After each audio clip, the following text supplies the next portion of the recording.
Bonjour à tous et à toutes, bienvenue pour une nouvelle vidéo. Et là, nous allons essayer le Mélo 3 de chez Elif. Elif. Que voici, que voilà. Nous allons tout de suite passer en plan serré pour le montage. Il n'y a pas de montage. Voici toute la gamme Mélo 3 avec le Mélo 3 mini, le Mélo 3 4-5 ml et le Mélo 3 nano. Donc on va voir le Mélo 3, c'est le même principe que le Mélo 3 4,5, c'est exactement le même principe. Donc il est fourni avec des spires de rechange. À la place des joints noirs, on peut mettre rose ou blanc en haut et en bas. Il y a un manuel d'utilisation en français. Il y a deux résistances dedans, une à 0,5 et une à 0,3. Je préfère les résistances à 0,3. Un drip type 510 avec deux joints. Pour le démonter, pour démonter la base, voilà la base avec l'airflow. On peut démonter le top cap également. Ah oui, il faut pousser comme ça. Et là, on peut changer les joints et nettoyer à fond. Au début, il est assez dur à enlever le Pyrex, faites attention. Je referai une vidéo exprès pour le nano, pour sa résistance en 0,75. Et il accepte aussi les 0,3 et 0,5. Donc nous allons amorcer la résistance, chose importante. Nous prenons un jus, là je prends du Circus parce que j'aime bien. Et nous allons mettre des gouttes dans chaque fente. Nous allons mettre la résistance sur son socle. Il faut bien visser mais pas trop fort parce que sinon on éclate le joint. Voilà, on continue à imbiber. Ensuite, nous pouvons procéder au montage. Ne vissez pas trop fort parce que sinon, il va être très difficile à monter.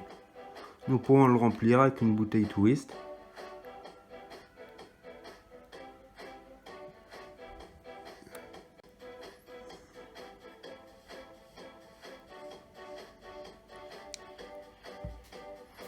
Voilà, ensuite l'airflow fermé. Pour le fermer, l'airflow, il faut tourner dans ce sens la bague et pour l'ouvrir dans l'autre sens. Ensuite, nous allons mettre le top cap. Ensuite, je le retourne et j'ouvre l'airflow. C'est aussi un inconvénient, on ne sait pas quand l'airflow il est ouvert ou fermé. Mais avec l'habitude, on sait. Ensuite, nous mettons le drip type. Et nous allons laisser reposer comme ça pendant 10 minutes, un quart d'heure, voire une demi-heure. Là, le Mélo 3, c'est le même principe.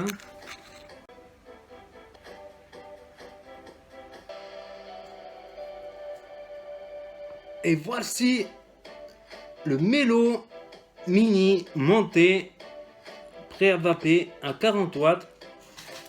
Regardez ce que ça donne.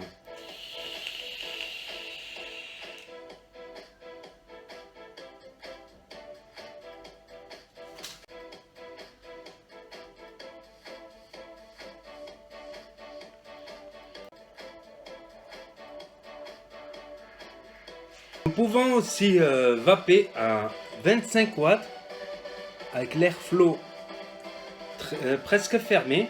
Pas fermé parce que sinon on n'arrive pas à vaper. Donc on peut presque faire du tirage semi-aérien.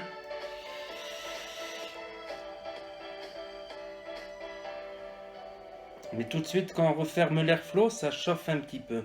Donc quand on monte en wattage, il faut mieux ouvrir l'airflow pour éviter que ça chauffe. Moi je préfère à 35 watts la résistance en 0,3. Voilà, la vapeur est tiède, voire froide quand on ouvre à fond l'airflow. Sinon à 40 watts ça va peu bien, mais au-dessus de 40 watts, à 45, 50 avec la résistance en 0,3, ça commence à chauffer, ça commence à sentir le brûler à 50 watts. Donc même si le constructeur préconise qu'on puisse vaper plus, moi je conseille de s'arrêter à 40 maximum. Et avec la résistance en 0,5, paradoxalement, c'est l'inverse. On peut commencer à 30 et on ne doit pas dépasser 50. À 55, 60, ça commence à sentir le brûler. Donc il faut mieux revenir à 50. C'est paradoxal, la 0,5 on peut monter à 50 à l'aise. Moi je préfère la 0,3 en fait. Ouais, très bonne saveur franchement, très bonne saveur. Même si ce n'est pas un dripper saveur non plus. Je trouve que c'est un excellent compromis vapeur-saveur. J'aime bien les saveurs là-dessus. Ça passe bien.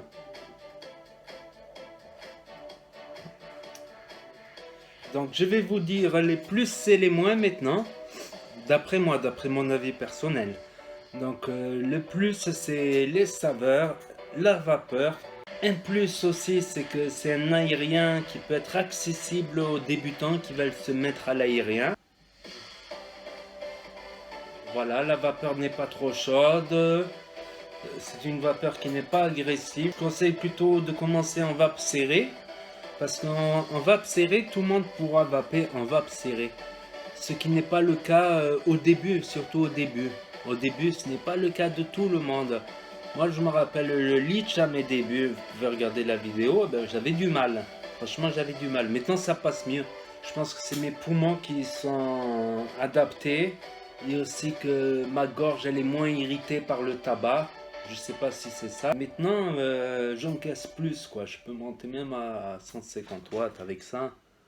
Donc, quand on préconise le tirage serré aux débutants, c'est une sécurité parce que tout le monde pourra faire du tirage serré. Et vous savez même que la première barre qu'on tire, on tousse déjà, même en tirage serré. Donc, pour moi, c'est une sécurité, quoi. Si on met un TFV12 à quelqu'un qui n'a jamais vapé, c'est un vapoteur qu'on va perdre. Et un de moins, c'est 10, 100 de moins parfois. Ok, moi j'ai commencé, je me suis mis rapidement à l'aérien après le tirage serré. D'autres ont commencé direct par l'aérien. Mais bon, c'est pas l'exception qui fait la règle, comme on dit. Donc quelque chose qui marche sur tout le monde, c'est le tirage serré. Ça, on ne prend pas de risque. Après, une fois que la personne, elle vole de ses propres ailes, elle fait ce qu'elle veut. Si elle veut s'envoyer des plats de temps en temps pour se faire plaisir, faites-vous plaisir.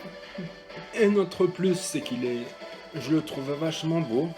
Esthétiquement parlant, je le trouve vachement beau. Il se marie bien avec la Pico. Bon, ça c'est une Pico 25, mais ça passe sur les Pico 75. Contenance 2,5. Le grand, je crois, c'est 4, 4,5. Le petit, c'est 2,5 aussi, le nano. Donc, il a plein de points positifs. Passons au point négatif maintenant, parce qu'il y en a. Quand même, il y en a. Le point négatif, c'est l'airflow qui est dur à régler au début. Puis après, avec le temps, il s'assouplit. On ne sait pas quand il est réglé. Bon, quand on a l'habitude, on sait que quand il est tourné à fond dans ce sens-là, il est fermé. Quand on le tourne dans ce sens-là, on l'ouvre. Au début, c'est pas évident. Un autre défaut aussi, c'est qu'il est dur à dévisser pour changer la résistance.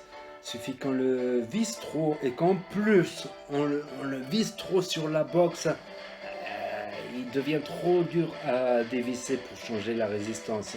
Je sais qu'il y en a eu qui ont galéré, moi le premier. Au début j'ai galéré avant de trouver des techniques. Les 2,5 ml ils partent assez vite quoi. Donc si on peut le mettre dans le point négatif, il consomme pas mal quand même comparé à un MTL. Franchement, quand on arrive à dompter les défauts de celui-là, c'est un très bon atomiseur. Il est bourrin, bon, c'est pas un TFV12 non plus, c'est pas un quadruple coil, octuple coil, mais il reste assez bourrin. Les saveurs sont là, très bonnes saveurs. Si vous avez aimé cette vidéo, n'hésitez pas à mettre un pouce bleu, un commentaire. Si vous avez des questions complémentaires, j'y répondrai, n'hésitez pas dans les commentaires. Et je vous dis à bientôt les potos pour de nouveaux. Et n'oubliez pas que nous sommes les vapoteurs et que nous devons passer le message. C'est le message à votre entourage pour le sauver spirituellement. Et pas que spirituellement. La santé aussi, les poumons. Et je vous dis à bientôt les potos pour de nouvelles vidéos.